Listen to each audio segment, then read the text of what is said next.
সকলকে জানাই শুভ নববর্ষের আন্তরিক প্রীতি ও শুভেচ্ছা আর বড়দের প্রণাম।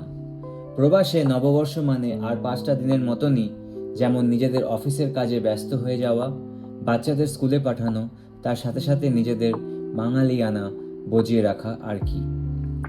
তাই এই দিনটাকে স্পেশাল বানাবার জন্য কালকে আমি আর সমৃদ্ধা ডিসাইড করেছিলাম আজকের দিনে ভালো ভালো রান্না করে খাবো, নববর্ষ বলে কথা।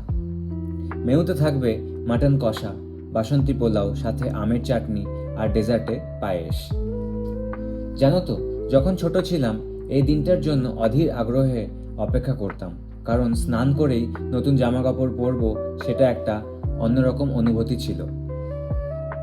তারপর বিকেলে মা বাবার হাত ধরে দোকানে দোকানে হালখাতা করতে গিয়ে মিষ্টির প্যাকেট আর ক্যালেন্ডার নিয়ে বাড়ি ফেরা, তারপর ফিরে এসে চেক করা যে কোন দোকান থেকে কোন মিষ্টি এসেছে, এইসবের আনন্দ অন্যরকমই ছিল। তাই যেহেতু নডি প্রবাসে আছে, তাই আমরা সেই অনুভূতি দেওয়ার চেষ্টা করেছি যতটুকু পেরেছি।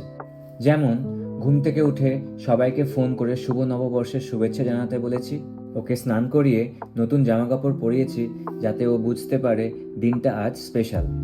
দেশে থাকলে অবশ্য চারিদিকের আবহাওয়া দেখে বুঝে যেত যে আজকের দিনটা কতটা স্পেশাল, বাট কি আর করা যাবে। আরেকটা এক্সপিরিয়েন্স শেয়ার করি।